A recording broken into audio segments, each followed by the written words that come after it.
Welcome to a new update. Today we're going to talk about the Bitcoin price action. We're going to give you an update on what we are seeing when it comes to the ETF.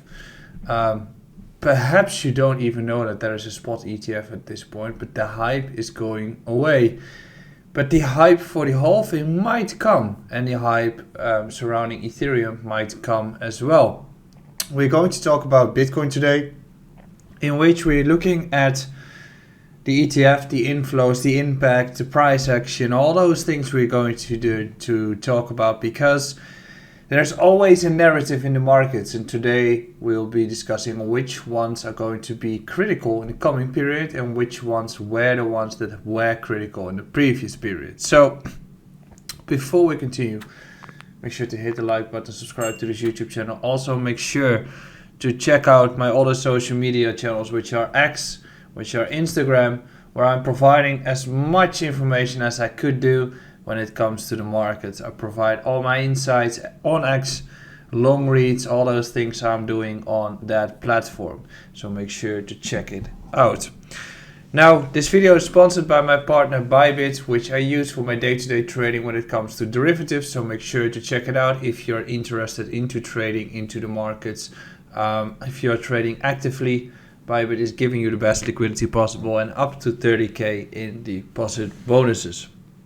Now, when we're looking at the markets, what we should be looking at is what makes sense. So the Bitcoin price ran from 25k to 50k in 10 weeks. Lots of hype, lots of momentum. We saw a lot of discussion happening surrounding the ETF and the expectations of a new all-time high, which as some ways I think that right now there's the same being taken place when it comes to the halving and a potential supply shock, which I think is going to be important at a later point in time, which we'll be discussing in this video as well. Anyway, the ETF took place, correction took place, reality kicked in, markets dropped from 49 to 38k, and also the outflow from GBTC took place, which is primarily due to the fact that FTX has been taken into account, a large portion of that outflow. Now, when we're looking at the markets, what we see is the following, what you can see on the screen. And I'll give you some of the key points from this entire chart. First of all, you've got an ETF, and the ETF needs to be having a certain amount of Bitcoins. You can see that BlackRock is constantly adding Bitcoins towards its ETF, which means that there's a certain interest into it as there is an inflow. Now, there is also an outflow. To make a comparison, prior to the launch of the ETF, the applicants that were looking for a launch of the ETF that were already accumulating their positions by buying spot Bitcoin to have enough collateral to be going live. After it got live, it was a trigger for everyone holding GBTC to actually sell their GBTC, which meant that Grayscale needed to sell spot Bitcoins and jump towards the actual ETF. However, that sell-off was taking place after the approval, while the actual buys of the other ETFs have already been taking place to a certain level. So most of those Bitcoins have been accumulated already. So you get into a net negative movement on a market where prior to the ETF you had a net positive move into the markets.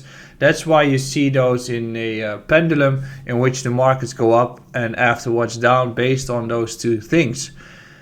And the fact that it went down is different than what we saw with the fact that there was a net outflow happening from Grayscale.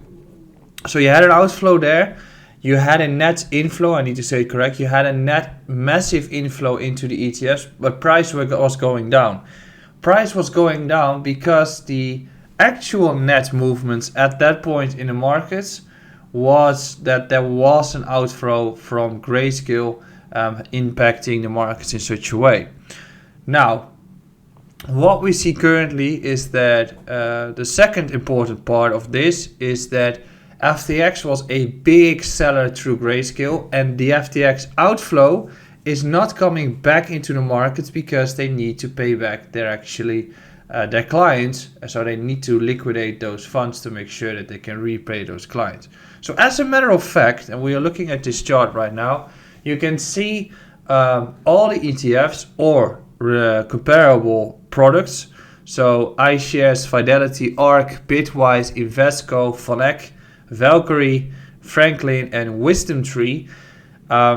These 9 are the new ETFs that have been approved like 2 weeks ago. Grayscale was a product that technically was an ETF but packed in a different instrument that was live already, and that got the green light to adjust to us an ETF from this entire product, but their fees were 3 times as high or even more than the iShares one, which meant that people wanted to transition out of it towards a different one. That is the regular, like normal way of moving these funds. And additionally, what we know is that FTX was liquidating their assets, so they needed to sell their Grayscale GBTC, which had an impact. All right.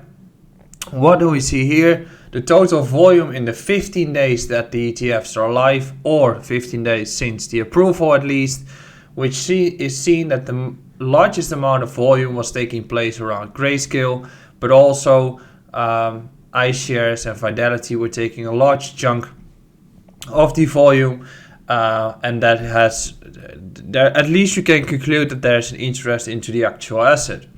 The total flows, if you look at it, is net negative for Grayscale. As you can see, that 6 billion has been moving out of it, but there's also 3 billion into iShares, 2.5 into Fidelity, and then down the list here. So net positive over 15 days.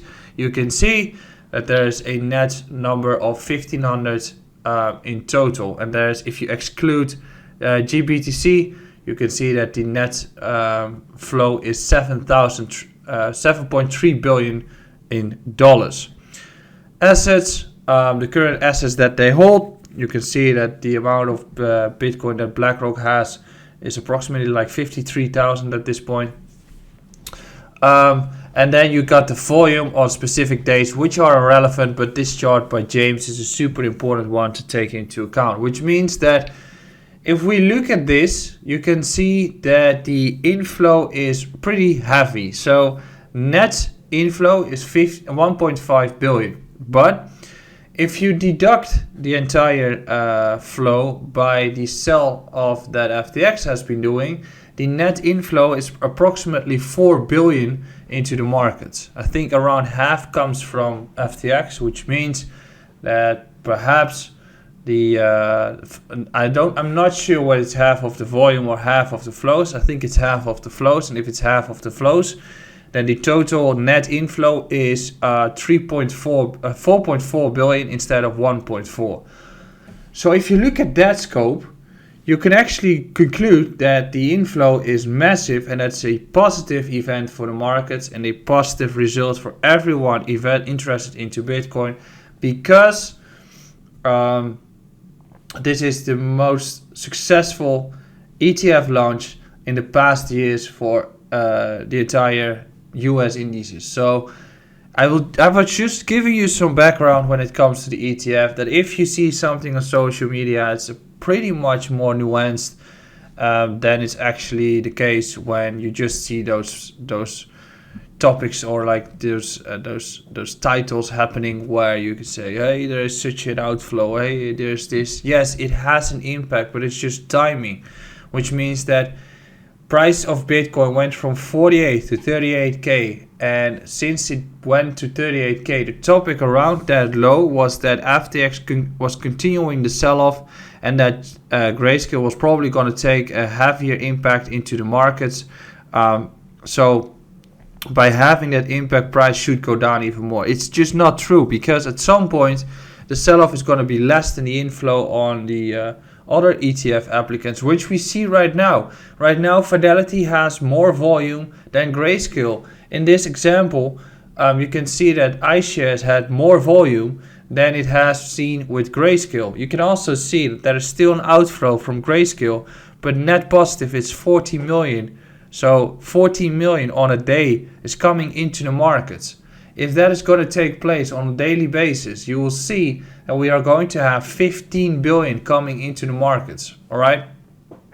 15 billion is having an impact of 10 to 20% on the market itself, depending on the amount of supply that's available on the market. If there is less, then you can do 20 to 30 times. So if this is going to be the standard, and I think it's going to be higher, but if this is going to be the standard and you multiply that by the amount of days that are in the month, which is like 20, you come to 1 billion approximately. And then you come to 12 billion into a year. If you do that times 20, you come to 240 billion. Then you can say that Bitcoin is going to reach into a new all-time high at the end of this year, because the current market cap is 840 billion. If you and it's 42k a quarter up on there, and we are around 55k. And probably there's going to be more hype when the price goes up. So later this year, I think there is a very likely chance that we're going to have a new all-time high. Then the second important topic is the Bitcoin halving, which is going to take place in 60 days. Now, there is a discussion currently which says that the halving and the end of the sales that is happening for Grayscale at this point is going to cause the markets to actually go into a supply shock. I think we will. I think the definition of a supply shock is going to happen this cycle, which means that Bitcoin goes higher than we are currently expecting, which means that we are saying no to diminishing returns and that Bitcoin might exceed even 500,000, but it's going to take longer. And because of that, I think that the current halving is not going to have an impact at all pre-halving, but it will be afterwards. So I think after the halving, the narrative of the Bitcoin halving is going to play a big role when it comes to the institutions, combined with the fact that Powell needs to lower the interest rates and print money all over again. All right. So when we go back in time and we go look at these, and we're looking at these charts, as a matter of fact, if we look at these charts and we go back into the periods here, you can see that in 2016 we had a pretty heavy rally pre-halving, and then we started to consolidate.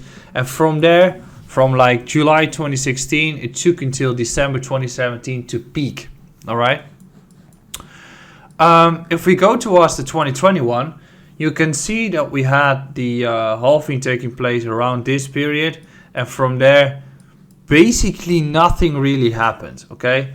A little sell-off, consolidation, long consolidation, and then we started to peak approximately 18 months after. It's a valid theory to suspect that we're going to have another 18-month peak after the halving takes place. So then it's going to be October next year, October, November. But there's also an argument that we are going to have a longer cycle based on the fact that we have institutions jumping in. There's more money involved to get into the market momentum, and the actual impact of the halving is going to be reduced over time, which means that the impact of liquidity in the markets, macroeconomics, FOMC decision-making processes, those are going to have a larger impact into the markets, and as a result, the markets have different cycles than the 4-year cycles, as it's just simply not based on supply and demand. That's why I came up with this scenario here, which is perhaps, and it's a little different, but perhaps we're going to have another move towards the halving. Perhaps it's going to run to 48k again, then have another correction, maybe even take the liquidity beneath 38k, and from there we can start grinding up. All right, from there we're gonna have like until best case scenario October, worst case scenario January of next year. We're gonna consolidate, and after that we start to rally towards the all-time high and have a cycle like we've seen here. All right, with gold it took 8 years. Not sure whether it's going to be the case with Bitcoin, but it could be taking, instead of 1.5 years, it could take 2.5 years, or maybe even 3 years, who knows. But then at least we can throw the entire 4-year cycle out of the window and just have a regular cycle and play the macroeconomic game, which I fancy a lot. So pre-halving, I think 48k seems reasonable. All right, that is a very, very reasonable scenario, and that's this one. We are getting into a stage of heavy resistance zones, which means that anywhere between 48 to, let's say, 52 is a topic of resistance, which means that we are likely going to look at a potential correction on the markets. Now, how to play this? If you can see and if you use the information that I gave to you, if I have that information, if I am able to extract the important information out of the data that I get from the ETF, and I know that in every market that is organic, every 20 to 40% correction, I get interested into the market. So right now we can see that Bitcoin had a correction from 49 to 38k. I mentioned that I'm looking at range high, range low between these two for at least a period of 3 to 6 months. That also means that if we are peaking at 49k and we get 20% or lower as a correction, I'm massively buying. And in that aspect, if I am going to make that purchase or if I'm buying that actual asset and it drops another 10%, it's part of the game. There's no invalidation because my conclusion is that there is a bull market. It's going to be my third rodeo. And if you are going to buy into the asset based on that correction, you should. And there are going to be like 10 opportunities into this entire bull cycle. We've had a few already, but those are the chances to get into it. And I would strongly advise. Right now we had the same. If there is a correction and we hit 38k, prices are going to be low, market sentiment is going to be terrible. People suspect that we're going to go lower even from there. But ultimately, what you should be doing is do the exact opposite.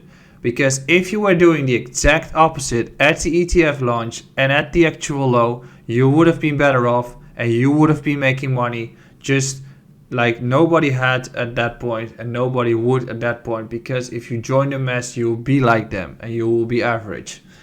All right, that's my update for today. Tomorrow I'm going to talk about ecosystems that I think that you should be looking into from a technical perspective.